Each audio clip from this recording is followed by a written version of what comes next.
रोग और प्रकृति का स्वभाव। प्रकृति का स्वभाव अत्यंत कठोर और दयालु है। वह अत्यंत न्यायप्रिय है। न्याय में वह क्षमा करना नहीं जानती। सदाचारियों के लिए प्रकृति परम प्यारी माता है और दुराचारियों के लिए वह पूरी राक्षसी है। वह स्वयं राक्षसी कदापि नहीं है। वह परम दयालु जगन माता है, परंतु दंड भी हमें सुधारने का ही देती है। ठोकर खाने ही से मनुष्य सावधान होता है। आज अत्यंत वीरनाश के कारण समाज अत्यंत नष्ट उन्मुख हो रहा है और दिन पर दिन रसातल को जा रहा है।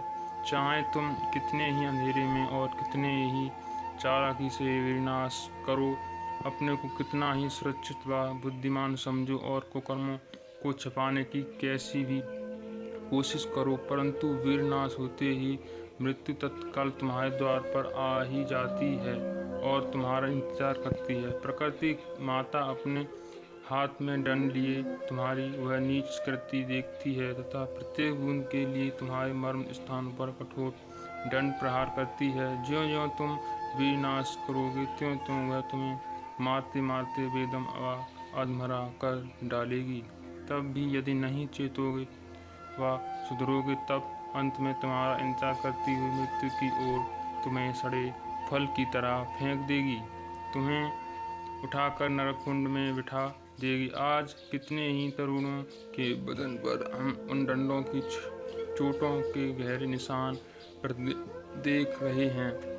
कितने ही हतभागी लोग महारोगियों की तरह खटिया पर पड़े पड़े तड़फड़ा रहे हैं।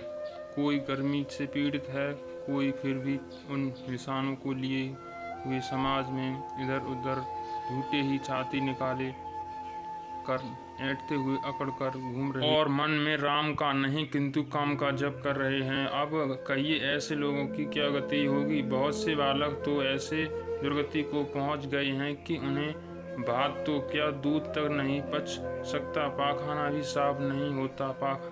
खाना तथा पाखाना बड़ी दुर्दशा हो गई है। भोजन कर भी लिया तो पचता नहीं, इधर खाया और उधर निकल गया। यदि पचा भी तो उसका सार भी शरीर में रह नहीं पाता। रोज धातु क्षय हुआ करता है। फिर पीछे पीछे वैद्यों की दुकान ढूंढते हैं, परंतु उनको याद रहे कि वीरनाश करने वाला यदि साक्षात धन्वंतरि ही क्यों ना हो, तथापि वह भी अपने को कदापि बचा नहीं सकता। फिर दूसरे वीरहीन को वह कैसे बचा सकता है। दवाओं से रोग जड़ से अच्छे नहीं हो सकते। दवा से लोग थोड़ी देर के लिए दब सकते हैं, परंतु कुछ अरसे के बाद वे दूसरी शक्ल में पैदा होते हैं। मर्ज बढ़ता गया ज्यों ज्यों दवा की। इसका यही प्रत्यक्ष प्रमाण है कि ज्यों ज्यों डॉक्टर व वैद्यों की संख्या बढ़ती जाती है, त्यों त्यों रोगों और रोगियों की भी संख्या बढ़ती जाती है। और इस बात को कोई जानना चाहता हो तो वह अखबारों में दवाओं के विज्ञापन को देख सकता है। प्यारे मित्रों, विदेशी लोगों, इन विज्ञापनों को देखकर क्या सोचते होंगे। भाइयों, लौटो प्रकृति माता की शरण में आओ। वह परम दयालु है, तुम्हारा जरूर उद्धार करेगी। विश्वास रखो, प्रकृति माता की दया बिना कोई एक घंटा भी नहीं जी सकता।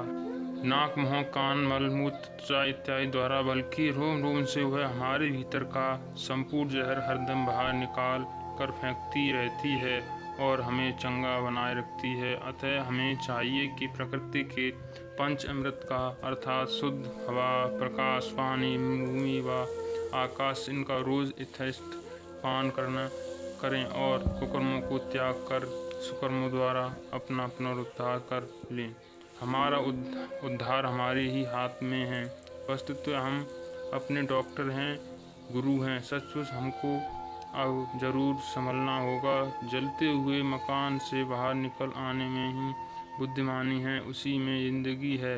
यदि हम अपना कल्याण चाहते हैं तो महापुरुषों के सदुपदेश अनुसार हमको तन मन धन से शीघ्रतः जरूर चलना होगा। माता पिता अथवा गुरु यदि अधर्माई आज्ञा करते हों तो उनकी वह आज्ञा ध्रुव, प्रहलाद, शुक आदि की तरह कदापि न मानो। भीष्म पितामह ने अपने ब्रह्मचर्य के भंग करने की गुरु की अनुचित आज्ञा बिल्कुल नहीं मानी तथा गुरु शिष्यों में युद्ध छिड़ा।